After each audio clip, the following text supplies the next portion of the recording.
아직도 투자라는 말을 들으면 좋은 타이밍에 샀다 팔았다 하는 거라고 생각하고 트레이딩과 헷갈리시는 분들이 계시고, 땀 흘려 일하지 않고 얻은 행위라면서 투기라고 생각하시는 분들도 계십니다. 하지만 저는 이런 분들께 자신 있게 말하고 싶습니다. 끊임없이 종이화폐가 풀리고 화폐 가치가 하락하고 있는 지금, 우리가 살고 있는 이 자본주의 세상에서 자신의 꿈과 가족의 행복을 위해서 현재의 노동력을 통해 벌어들인 소중한 돈의 가치를 누군가가 무분별하게 찍어내는 종이화폐의 인플레이션에 의해서 녹아내리는 걸 방치해야 할까요? 아니면 현재 우리가 번 그 돈으로 살 수 있는 구매력을 미래에도 동일하게 유지할 수 있도록 안전한 가치 저장 수단으로 옮겨놔야 할까요? 그리고 그렇게 안전한 가치 저장 수단으로 옮겨놨다면 타이밍을 보면서 계속 샀다 팔았다 해야 할까요? 아님 장기적으로 우상향하는 좋은 가치 저장 수단을 선별해서 오랫동안 지속적으로 모아가고 보유하면서 큰 규모의 자산을 만드는 데 집중해야 할까요? 여러분, 제가 생각하는 투자는 제 채널을 오랫동안 봐주신 많은 구독자님들이라면 누구나 다 알고 계실 그 문장, 제가 지속적으로 말씀드리는 그 문장, 경제적 자립을 통해 시공간의 자유를 얻는다, 리스크를 시간에 녹여 수익으로 치환한다, 장기적 우상향 구조의 자산과 행위에 집중한다, 이 세 가지 문장으로 정의된 투자의 철학을 바탕으로 투자를 복잡해 보이고 정신없어 보이고 타이밍 매매, 고급 정보 찾기, 눈치 게임 같은 것이 아닌 오랫동안 꾸준히 지속적으로 반복하는 마치 운동선수들의 기본기 훈련, 세계적인 뮤지션들의 악기 조율, 매일 스스로 단련하는 헬스, 미래를 위해 머릿속에 지식을 채우는 독서와 공부처럼 우리가 살면서 꾸준히 해야 하는 루틴 같은 것이라고 설명드립니다. 이런 식의 올바른 투자에 대한 생각을 갖고 투자 방식을 세팅해 놓는다면 그때부터는 더 많은 돈을 벌고 더 많은 좋은 자산을 모아가기 위해서 더 열심히 일하고 수입을 늘리기 위한 생산적인 활동에 집중하게 되면서 일과 투자, 사업과 인생 모두가 선순환 구조로 들어가게 된다고 생각합니다. 그리고 이러한 올바른 투자의 습관과 사고방식을 갖기 위해선 나보다 먼저 이 세상을 살아가고 자신이 깨닫고 터득한 삶의 지혜를 무슨 특별한 비법인 양 포장하고 떠드는 사람들이 아니라 그 분야의 최고의 위치에 올라갔던 자들만이 할 수 있는 묵직한 메시지가 담긴 그들의 서적들 속에서 충분히 찾을 수 있다는 점을 말씀드립니다. 그런 관점에서 저는 다양한 영상들을 통해서 투자와 인생에 도움이 되는 현인들의 이야기를 지속적으로 들려드리고 있는데요. 이번 영상은 저를 비롯해 많은 분들이 영감을 받고 많은 것들을 배울 수 있는 김승호 회장님의 돈의 속성에 있는 내용 중에서 계정 증보판 내용에만 포함되어 있던 부분들의 핵심 메시지를 몇 가지 함께 나눠보고자 합니다.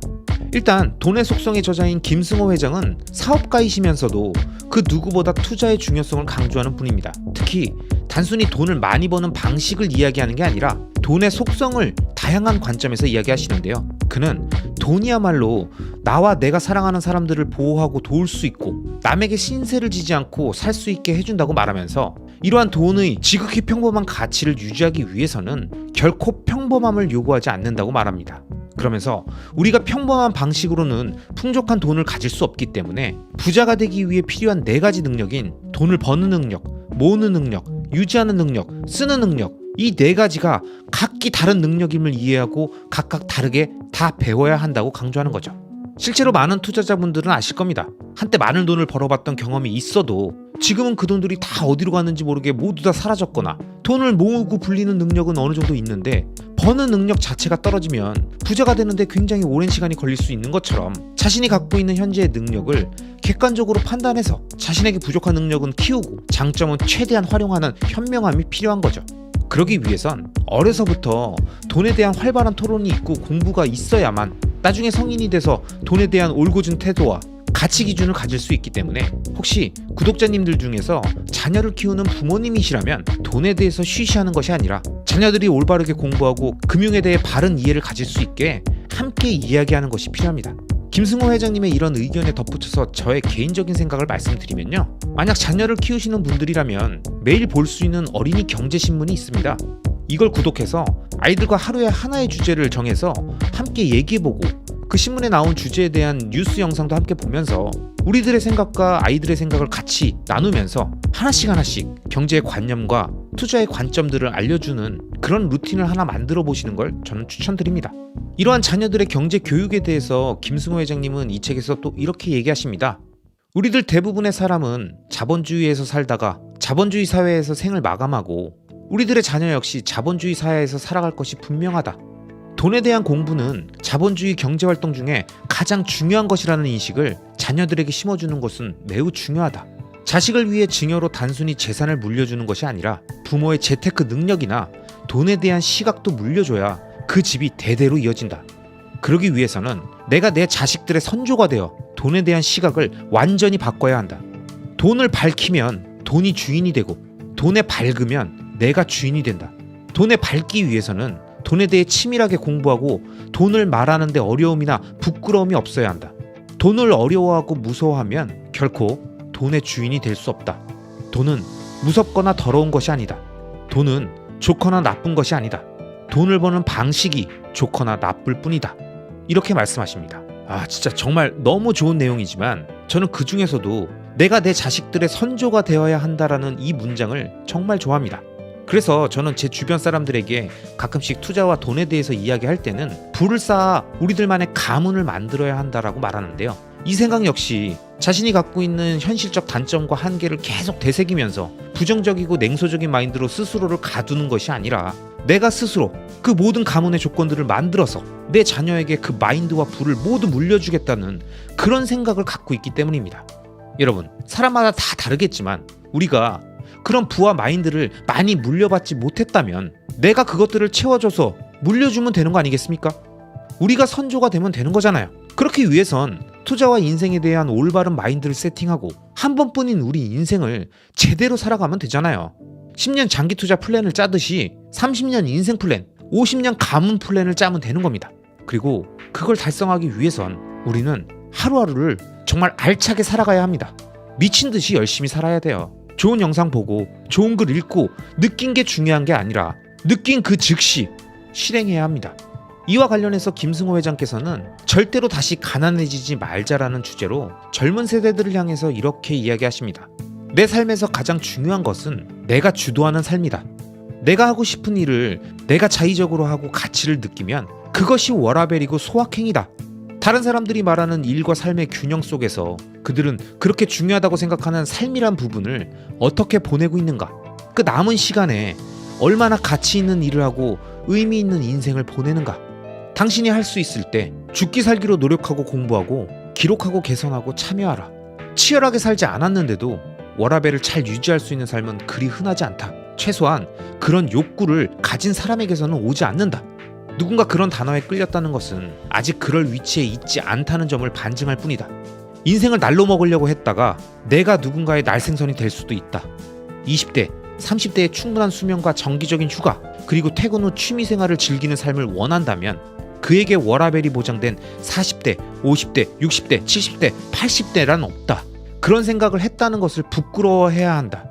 워라밸을 즐겼던 20대, 30대에게 닥쳐올 삶이란 치열한 20대를 보낸 사람들을 위해서 40대 이후부터 살아가야 하는 일뿐이다.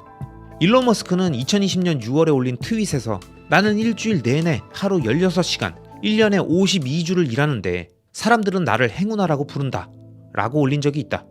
세계 최고의 부자도 인생이 이렇게 만만하지 않는다는 것을 너무 잘 알고 있고 또 한편으론 무엇이 그의 워라밸인지 잘 알 수 있는 글이다. 김승호 회장은 자신의 책 돈의 속성에서 이렇게 말하고 있습니다. 여러분, 제가 이 글을 좋아하는 이유는 열심히 빡시게 살고 워라밸 따위는 없다 이렇게 말해서가 아닙니다. 마지막 문장에 언급됐던 일론 머스크의 사례를 통해서 전 세계 최고의 부자가 생각하는 삶의 워라밸이라는 건 적당히 일했으면 쉬고 놀고 은퇴하고 싶고 누워있고 싶고가 아니라 그 누구의 지시도 아닌 그가 스스로 이루고 싶고 도전하고 있는 그 목표를 향해 방법을 찾고 조금씩 개선해 나가면서 도전하는데 하루 16시간을 쓰는 것 그 자체가 그에게는 워라밸이라는 겁니다. 자신이 원하는 목표를 정하고 누가 시키지 않았음에도 알아서 새벽에 눈을 뜨고 저녁에 늦게 퇴근해서 책상 앞에 앉아서 모두가 맥주를 마시고 예능 프로를 보고 있을 때 또 다른 책을 읽고 공부하면서 자신의 도전을 향한 연료를 가득 채우고 하늘로 쏘아 올려도 계속 의미 없이 폭발하는 로켓이지만 포기하지 않고 오늘도 또 내일도 계속 궤도를 다시 확인하고 문제점을 찾아서 개선하고 또다시 열심히 로켓을 만들고 연료를 채워서 오늘도 다시 한번 로켓을 발사하는 그 행위 자체가 미래를 향해 도전하는 우리들의 워라밸이기 때문입니다. 내가 어떻게 생각하느냐, 어디에 관점을 두고 무엇에서 행복을 느끼느냐에 따라서 사람들이 흔히 말하는 워라밸, 일과 삶의 밸런스는 다르게 규정이 될 테니까요. 자, 그럼 오늘 영상에서 말씀드렸던 돈의 속성 계정 증보판의 내용 중에 마지막으로 김승호 회장께서 생각하시는 우리가 부자가 될 준비를 마쳤는지 알 수 있는 30개 질문 리스트를 보면서 한번 다 같이 자가 진단을 해보도록 하겠습니다. 뒤에 나올 30개의 질문에서 80% 이상을 그렇다라고 답할 수 있다면 여러분은 부자가 될 준비를 마쳤고 80% 이상 부자로 인생을 마치게 될 것임을 확신한다라고 김승호 회장께서는 말씀하십니다. 그럼 김승호 회장 공식 인정, 준비된 부자, 미래의 부자 인생 유무를 확인하는 자가 진단을 지금 바로 시작해 보겠습니다. 자, 질문 나갑니다. 1. 나는 내가 부자가 될 수 있다고 믿는다. 2. 나는 정직하고 옳은 방법으로 부자가 나올 수 있다고 믿는다. 3. 나는 내가 부자라 생각하는 돈의 목표가 정확하게 있다. 4. 나는 그 목표로 하는 돈의 10% 이상을 현금으로 가지고 있다. 5. 한 달 수입의 20% 이상을 저축할 수 있다. 6. 나는 노동의 투자로 노동에서 버는 돈만큼을 벌고 있거나 벌 수 있다고 믿는다. 7. 내 인생에서 앞으로 10년 이상 투자를 계속할 수 있다. 8. 나는 1년에 투자와 관련된 책 3권을 포함해서 총 10권 이상을 읽는다. 9. 나는 투자 공부를 주당 5시간 이상 한다. 10. 특정 주식을 2년 이상 보유하며 이익을 낸 적이 있거나 보유 중이다. 11. 나는 지금 미국 연방준비은행의 현재 금리가 얼마인지를 알고 있다. 12. 나는 내가 사는 나라의 소비자 물가지수 CPI가 지난달보다 얼마나 올랐는지 내렸는지를 알고 있다. 13. 나는 내 주변에 나보다 10배 이상 부자인 지인이 있고 자주 만날 수 있다. 14. 나는 경제신문이나 기사를 정기적으로 읽는다. 15. 나는 지난 3년간 지갑, 가방, 전화기를 잃어버리거나 도난당한 적이 없다. 16. 나는 복리를 이해하고 복리로 생긴 이익을 복리로 투자하고 있다. 17. 나는 신용카드가 없거나 잔액을 매월 모두 정산한다. 18. 나는 내 명의의 집을 가지고 있다. 19. 자동차를 사면 5년 이상 타며 지난 3년간 무사고다. 20. 나는 현재 잘 사용하지 않으면서 계약 때문에 지불하고 있는 전기 지출이 없다. 21. 지난 3개월 사이에 기억이 나갈 정도로 술을 먹은 적이 한 차례 이하다. 22. 치료를 위해 먹는 약이 3가지가 넘지 않는다. 23. 일주일에 5시간 이상 운동을 한다. 24. 하루에 6시간 이상의 수면과 2시간 이상의 개인 시간을 가질 수 있다. 25. 자신이나 부양가족 중에 중병을 앓는 사람이 없다. 26. 배가 터지게 밥을 먹는 적이 한 달에 2차례 이하다. 27. 계약서나 영수증을 날짜별로 모아두는 곳이 정해져 있다. 28. 각종 암호가 잘 정리되어 있고 항상 업데이트하고 있다. 29. 지난 3년간 경찰서나 법원을 다녀온 일이 없다. 30. 배우자나 가족도 이 질문에 80% 이상 그렇다라고 대답했다. 여러분, 참고로 이 질문들은 한 사람의 경제 습관과 지식, 생활 태도를 통해 재산을 어떻게 관리하고 지키고 불려나가는지를 확인해보기 위해서 김승호 회장께서 만들어 보신 것이라고 합니다. 아마 질문을 보시면서 다들 느끼셨겠지만 상당히 현실적인 부분들이 많은데요. 개인의 생활 환경, 가족, 버릇, 습성, 태도, 건강상태, 경제적 지식, 관심도, 공부 등을 모두 고려해서 만들어 본 것이라고 합니다.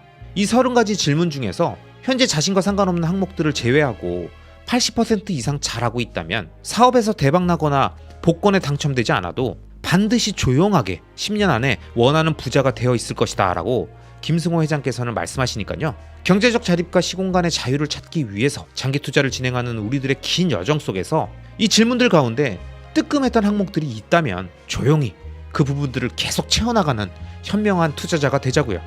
아시겠죠?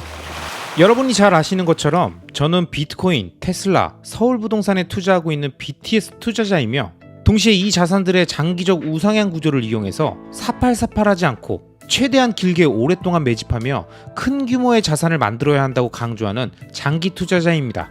하지만 제가 이런 얘기를 하면 꼭 이런 비난을 하시는 분들이 계십니다. 아이고, 아주 워렌 버핏 나셨어. 그렇게 잘난 놈이 유튜브 영상이나 만들고 있냐?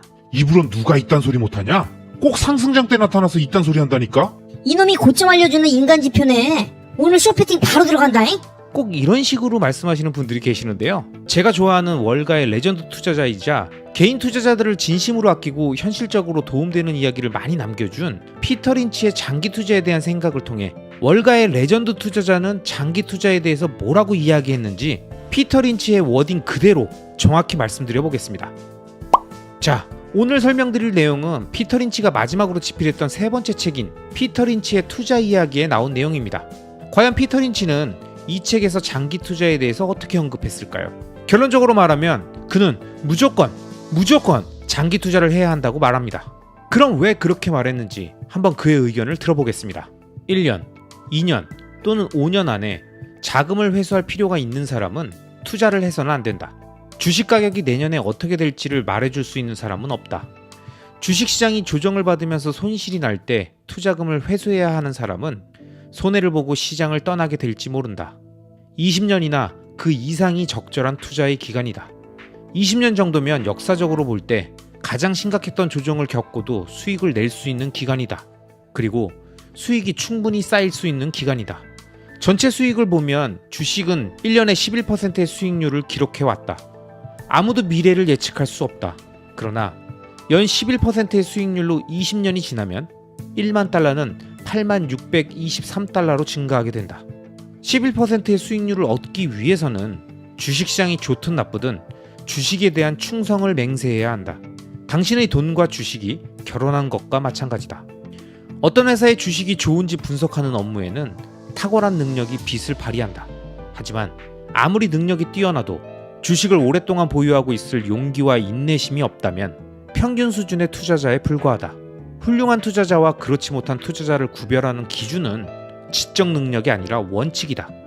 무슨 일이 있어도 주식을 팔지 말고 이런저런 방법을 알려주는 똑똑한 충고를 무시하면서 멍청한 당나귀처럼 행동하라. 사람들은 지금까지 돈을 버는 비밀 공식 같은 것들을 찾아 월가를 돌아다녔다. 수익을 내는 우량회사의 주식을 사서 충분히 타당한 이유가 없다면 팔지 말고 보유하라. 주가 하락은 매도해야 할 이유가 아니다. 거울 앞에 서서 여러분의 주식에 끝까지 충실하겠다고 맹세하기는 쉽다. 어느 강연장에 가서 스스로 장기 투자자라고 생각하는 사람만 손을 들어보라고 하면 모든 사람이 손을 든다. 요즘에는 오히려 장기 투자자가 아니라고 말하는 사람을 찾아보기 어렵다. 하지만 진짜 장기 투자자는 주식 가격이 크게 떨어질 때 할 수 있다. 어느 누구도 하락장이 언제 올지 정확히 예측할 수 없다. 그러나 하락장세가 시작되면 10개 종목 가운데 9개 종목의 주가가 거의 동시에 떨어지고 많은 투자자들이 손해를 볼까 두려워하게 된다. 투자자는 뉴스 진행자가 재앙이나 재난이라는 용어를 사용해가면서 시장 상황을 설명하는 말을 듣게 된다. 주식 가격이 0으로 하락해 투자금을 모두 날릴지 모른다고 걱정한다. 투자자는 남은 돈이나마 건지기 위해 손해를 감수하고 낮은 가격에 주식을 팔아치운다. 그러면서 모든 것을 잃는 것보단 조금이라도 손해를 줄이는 것이 좋다고 스스로 위안한다. 스스로 장기 투자자라고 주장하지만 이 시점에서 모두 단기 투자자로 돌변한다. 감정이 이성을 지배하면서 우량회사의 주주가 되겠다는 처음 결심을 잊게 된다. 투자자는 주가가 하락하면서 겁에 질려 주가가 회복되기를 기다리지 못하고 낮은 가격에라도 팔아치운다. 아무도 주식을 팔라고 압력을 행사하지 않았지만 투자자는 스스로 손해를 자처한다. 이런 사실을 깨닫지 못하면 시장의 고점과 저점을 맞추려고 노력하는 함정에 빠질 수밖에 없다. 주가의 등락에 따라 거래하는 투자자를 추세 거래자, 마켓 타이머라고 부르는데 정작 자신은 이런 사실을 부인한다. 그러나 주가가 올랐을 때 팔고 내렸을 때 사는 사람은 누구나 추세에 따라 투자를 하는 사람이다. 시장의 흐름이나 추세에 따라 거래하는 사람들은 단기간의 수익을 내기 위해 주가의 단기 변동을 예상하려고 노력한다. 하지만 이런 방법으로 수익을 낼 수 있는 사람이라면 아마 세계 최고의 부자 리스트에서 워렌 버핏과 빌 게이츠보다 순위가 높을 것이다. 시장의 추세를 찾으려고 노력하면 주가가 바닥을 치고 올라가는 시점에 주식을 팔고 주가가 상승했다 하락하는 시점에 주식을 사는 거꾸로 된 투자를 하게 된다. 사람들은 자신이 운이 없기 때문에 이런 일이 생긴다고 생각한다. 사실은 불가능한 일을 하려고 하기 때문에 그런 일이 생기는 것이다. 그 누구도 시장을 이길 수 없다. 사람들은 또 폭락이나 조정을 받을 때 주식을 투자하는 것은 위험하다고 생각한다. 그러나 이 시기에 주식을 파는 것이 위험한 행동이다. 이들은 주가가 가파르게 상승하는 얼마 안 되는 짧은 시간에 주식에 투자할 수 있는 기회를 놓치는 위험을 안고 있는 것이다. 여러분, 월가의 위대한 투자자 피터 린치의 장기 투자에 대한 의견을 들어보시니까 어떤가요? 제가 말씀드린 내용보다 훨씬 강하고 단호하게 얘기하지 않습니까? 만약 이 얘기가 제가 그냥 제 의견인 것처럼 쭉 설명드렸다면 과연 여러분은 들으면서 어떤 생각을 하셨을까요? 20년 장기 투자? 그냥 웃고 갑니다잉. 아주 늙어 죽을 때까지 팔지 말라는 거네. 무슨 일이 있어도 주식을 팔지 말라고? 상패 당해본 적이 없구만. 아마 이런 얘기를 하셨을지도 모르죠. 물론 이런 얘기를 하시는 분들은 피터 린치의 얘기라고 하더라도 아마 무시하셨을지도 모르겠지만 말입니다. 아무튼 피터 린치는 이렇게 강한 어조로 마켓 타이밍을 재지 말고 사팔사팔하지 말고 무조건 우량 자산의 장기 투자를 진행하라고 말하면서 1980년대의 예를 들어 설명합니다. 그 당시 5년 동안의 주식의 상승 기간 동안 주가는 연평균 26.3%씩 올랐다고 합니다. 엄청난 불장이었던 거죠. 그런데 이 수익들의 대부분은 5년 동안 증시가 개장했던 1276일 중에서 딱 40일 동안 발생했다는 겁니다. 만약 그 당시 사팔사팔했거나 타이밍 보겠다고 팔고 조정을 기다리고 있다가 수익이 집중적으로 발생했던 40일 동안 주식을 들고 있지 않았다면 연간 26.3%라는 수익률은 4.3%로 급격히 감소했을 거라고 합니다. 나름 장기 투자한다면서 5년 중에 딱 40일만 투자하지 않고 1236일을 투자했는데 수익률은 그냥 은행 이자 받는 꼴이 돼버린 거죠. 그렇기 때문에 피터 린치는 절대 우량 자산을 팔지 말고 오랫동안 장기 투자하라고 얘기하는 겁니다. 월가의 위대한 투자자인 피터 린치가 이렇게 친절하게 자기한테 돈 되는 것 하나 없이 아주 솔직하게 아무리 말해줘도 익절은 언제나 옳고 고점에 팔고 저점에 사면 되고 많이 오른 종목 팔고 덜 오른 종목 사면 된다면서 계속 마켓 타이머 같은 행동만 하고 있다면 그건 본인이 월가의 레전드로 기록된 피터 린치보다 훨씬 더 투자를 잘한다는 확신이 있는 거겠죠? 하지만 저는 그렇지 않기 때문에 그냥 평범한 투자자이기 때문에 오늘도 피터 린치를 비롯한 위대한 투자자들의 장기 투자에 대한 가르침을 따르면서 마음 편하게 계속 보유하고 있습니다. 여러분, 저는 여러분이 알고 계신 것처럼 비트코인, 테슬라, 서울부동산에 투자하고 있는 BTS 투자자입니다. 그리고 제 투자의 역사를 여러 영상에서 말씀드렸듯이 사회생활과 함께 시작했던 첫 투자가 2008년 금융위기였고 미친 듯이 쏟아지는 주식의 가격을 보면서 시골의사 박경철 선생님의 주식 투자 강의 영상들을 보면서 주식의 기본적인 접근법과 기술적 분석에 대해서 익혔습니다. 그리고 그 당시엔 사회초년생이라 목돈도 없고 제가 할 수 있는 거라곤 극도의 공포감을 이겨내면서 매달 월급을 받으면 최대한 많은 우량주를 쓸어 담는 것밖엔 할 수 있는 게 없었고 그래서 그렇게 투자를 했습니다. 그 결과 운 좋게 2년 정도 계속 모았던 우량주 장기 투자는 엄청난 성공을 거두었고 나중에 제 신혼집 전세 보증금으로 활용되었습니다. 그때도 주식을 계속 팔기 싫어서 버티다 마지막 잔금 치르기 며칠 전에 억지로 팔았던 기억이 있습니다. 그런데 그렇게 계속 오를 것 같던 주식은 그 이후로 지겨운 박스피가 계속됐고 전 그 당시 부동산 폭락론자였기 때문에 계속 주식으로 돈 불리는 데만 관심이 있었기에 박경철 선생님이 유일하게 의미 있다고 하셨던 볼린저 밴드를 이용한 스윙 트레이딩 방식을 계속 연마하면서 2019년까지 4848이 난무하고 장기 투자 마인드는 절대 통하지 않는 국내 주식 시장에 적응하며 살아왔습니다. 그 당시 제 마인드는 이거였습니다. 기술적 분석을 통해 상방이 열린 지점을 잡고 그 지점에 매수해서 예측이 틀리면 로스컷, 예측이 맞으면 정해놓은 지지선 아래로 내려오기 전까지 계속 끌고 가며 최대한 길게 수익을 먹는다. 그 당시에도 저는 스윙 투자를 짧게는 한 달, 길게는 1년 정도까지 보면서 투자를 하고 있었지만 종목에 대한 애정은 1도 없는 상태에서 호재로 인한 수급이 있는가, 확실히 배팅해볼 만한 차트가 나왔는가, 이같이 실체가 아닌 그림자만 보면서 투자를 하고 있었죠. 그리고 나름 괜찮은 수익률을 올리고 있었기에 나름 투자를 잘하고 있다고 착각까지 했었습니다. 그런데 그 당시 2013년 때쯤부터 부동산 시장이 움직이고 그 진동을 제가 감지했던 2015년쯤, 그리고 아무것도 모르는 부동산에 대해서 미친듯이 공부하면서 첫 집을 매수했던 2017년, 그 이후 18년, 19년 순차적으로 집을 매수하고 분양권 투자, 경매 공부를 하면서 제가 느낀 건 투자를 처음 시작하는 사람이 있다면 무조건 부동산부터 투자하라고 해야겠다라는 생각이었습니다. 왜냐? 부동산 투자자들은 다 그런 건 아니지만 대부분 장기 투자 마인드로 매수하고 그걸 당연하게 생각합니다. 그리고 자신이 매수한 그 부동산에 애정을 갖고 그 부동산을 단순한 매매용이 아닌 자산으로 생각하고 접근합니다. 그런데 주식 투자를 하는 사람들은요? 여기서 말하는 주식 투자는 국내 주식 투자입니다.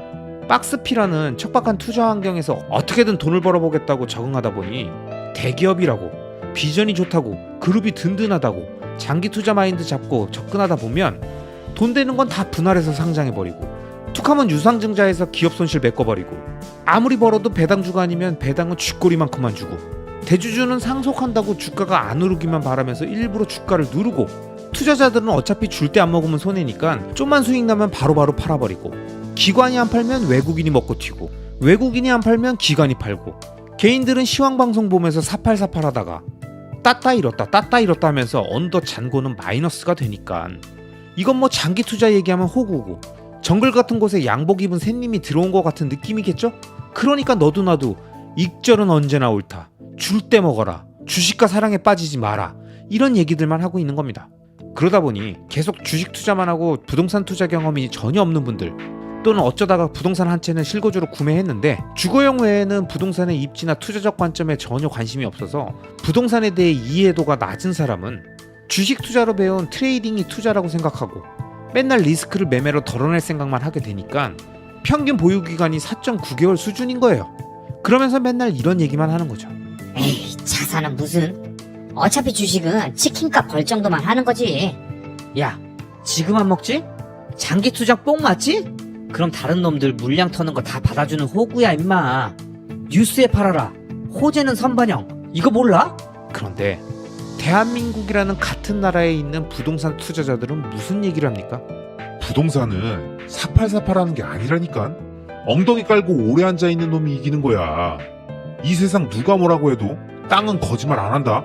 대부분 이런 얘기를 하시면서 실거주든 투자든 평균 10년을 보유하고 있다 보니 알아서 장기 투자에 놀라운 결과를 경험하고 또 돈이 생기면 부동산을 사는 선순환이 되는 거죠.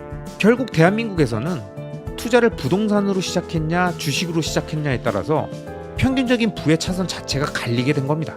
그럼 부동산과 달리 주식은 무조건 단타나 트레이딩밖에 안 된다고 생각하실 수도 있지만 미국 주식은 좀 다릅니다. 우선 선진화된 금융 시스템과 관리 감독 기구들이 있고 금융 범죄에 대한 처벌 기준이 높고 기업의 투명한 공시가 매우 중요한 의무이며 401k 같은 연금 자금들의 지속적인 유입이 오랜 기간 걸쳐 구조적으로 만들어져 있기 때문에 넘치는 유동성을 활용하고자 하는 뛰어난 기업들이 계속 미국 주식시장에 상장하고 그곳의 자금을 이용해서 살아남고 성장해서 시가총액 상위 종목으로 올라온 기업들은 반짝 성장이 아닌 경제적 혜자를 갖춘 기업들이며 그들이 장기적 우상향 구조를 이해한 투자자들이 부동산처럼 규모 있는 자산을 보유한다는 마인드로 장기간 지속적으로 매수를 하면서 자신의 지분을 늘려가는 투자가 가능하다는 거죠. 실제로 워렌 버핏을 필두로 한 주식 장기 투자에 대한 개념이 미국에서는 통했고 지금 이 순간에도 미국 주식은 이 시스템으로 흘러가고 있기 때문에 워렌 버핏도 2016년부터 애플에 투자하면서 현재도 계속 지분을 늘려가면서 자신의 포트폴리오의 40% 이상을 애플 한 종목에 장기 투자하고 있잖아요. 자, 이렇게 보면 여러분은 어떤 생각이 드십니까? 제가 말씀드린 것처럼 어떤 자산으로 처음 투자를 시작했느냐가 얼마나 중요하고 그 투자의 경험이 그 사람의 투자 마인드에 엄청난 영향을 줄 수 있다는 걸 아시겠죠? 그렇기 때문에 만약 우리가 복리의 마법을 완벽하게 누리기 위해 장기 투자를 마음먹었다면 어떤 자산에 투자하느냐가 가장 중요하다는 겁니다. 그 자산의 종류에 따라 장기 투자가 당연하고 자연스러운 부동산 같은 자산이 있는 반면 국내 주식 같은 정글 같은 곳에서 뒹굴다 보면 늘 하루하루 생존에 급급할 뿐 장기적 관점을 갖기 어렵고 그렇기 때문에 주식 투자를 장기적으로 하려면 미국 주식으로 시작하는 게 훨씬 구조적으로 유리하다는 거죠. 하지만 장기 투자가 유리한 구조인 미국 주식에 투자하는 사람들 역시도 미국 증권거래소 분석 자료를 보면 평균 보유 기간이 5.5개월이랍니다. 그러니까 미국 주식이 아무리 국내 주식보다 구조적으로 유리해도 그런 구조를 다 누를 만큼 장기 투자를 방해하는 가장 강력한 단기 투자 요인이 있다는 거죠. 그게 바로 이 야후 파이낸스 기사의 내용처럼 언제든 쉽게 거래할 수 있는 현대의 자동화된 디지털 거래 플랫폼 때문이라고 봅니다.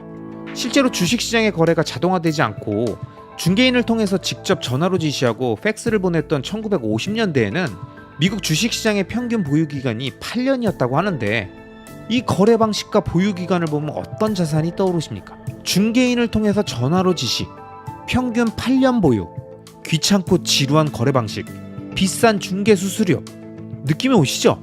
지금의 부동산이랑 1950년대 주식의 거래 방식이 거의 비슷한 특징을 갖고 있잖아요. 즉, 언제 어디서든 거래하기 용이하고 거래 수수료가 거의 없는 디지털 거래 방식이 바로 장기 투자를 막는 가장 큰 장애물이란 의미입니다. 그러니까 정리하면 아무리 장기 투자에 유리한 위대한 기업이 있는 미국 주식 시장에서도 현재와 같이 언제든 손가락 클릭 한 번에 몇억, 몇십억을 샀다 팔았다 할 수 있는 환경에서는 대부분의 사람들이 장기 투자를 하기 어렵다는 거고, 투자자들이 잘하고 현명해서가 아니라 구조적으로 거래가 어렵고 지루하고 수수료가 비싸고 쉽게 현금화하기 어려운 자산은 확률적으로 장기 투자가 가능하고, 그러다 보니 자신도 모르게 장기 투자의 위대한 성과를 얻게 된다는 겁니다. 자, 여러분, 만약 여러분이 복리의 마법을 장기 투자를 통해서 극대화하겠다는 원대한 목표를 세웠다면 어떤 자산에 투자해야 확률적으로 성공할 수 있겠습니까? 모든 현재 구조상 유리할 수밖에 없는 건 원픽 부동산, 그리고 너무나도 쉬운 매매의 유혹을 이겨낼 장기 투자 마인드를 완벽하게 장착했다면 위대한 기업이 존재하는 미국 주식시장에서 경제적 혜자를 갖춘 시총 상위 종목들, 이것들을 통해 장기 투자를 끌고 갈 수 있겠죠. 그리고 마지막으로 극강의 매매 유혹의 구조를 갖고 있는 비트코인, 24시간 365일 언제 어디서든 4848이 가능한 이 미치도록 쉽고 빠르고 편리한 이 시스템이, 앞에서 말씀드린 것처럼 주식시장의 매매 시스템이 발전하면서 주식 보유기간이 급격하게 짧아진 것처럼 일반적인 투자자들이라면 당연히 부동산과 주식에 비해서 비트코인의 보유기간이 훨씬 짧을 수밖에 없겠죠. 그렇기 때문에 만약 비트코인의 위대함과 그 본질 가치에 대해서 깊이 공부하고 정확히 이해하신 분이라면 절대 자신을 과신하지 마시고 자신의 비트코인을 최대한 거래하기 어렵고 불편하고 귀찮고 유혹에 노출되지 않도록 거래소에 있는 비트코인을 자신의 개인 지갑으로 옮겨놓고 마치 부동산 등기 권리증처럼 하드웨어 월렛에 보관하면서 최대한 장기 투자에 유리한 구조를 만들어 놓으셔야 합니다. 비트코인이 아무리 폭발적인 장기적 우상향 구조를 갖고 있으면 뭐합니까? 희소한 자산이면 뭐예요? 구조적으로 그 어떤 자산보다 쉽게 4848이 가능한 환경에 노출시켜 놓고 장기 투자하겠다고 말하고 있는 게 말이 되겠습니까? 여러분, 대부분의 사람들은 투자는 운이라고 말하고, 운이 좋은 사람은 뭘 해도 성공하고, 운이 지지리도 없는 사람은 뭘 해도 안 된다고 투덜거리죠. 세상을 탓하죠. 하지만 여러분, 이번 영상에서 말씀드렸듯이 투자의 성패는 이미 어떤 자산에 투자했느냐, 그리고 어떤 방식으로 보유하고 있느냐, 그래서 그 자산과 접근 방식의 구조적 장점을 통해 장기 투자를 했냐 안 했냐로 갈린다는 점을 꼭 기억하시기 바랍니다. 현명한 투자자는 무조건 자신에게 유리한 조건을 만들고 그 행위를 오랫동안 지속하는 사람들입니다. 아시겠죠? 그럼 오늘도 끝까지 시청해주신 모든 분들을 리스펙합니다.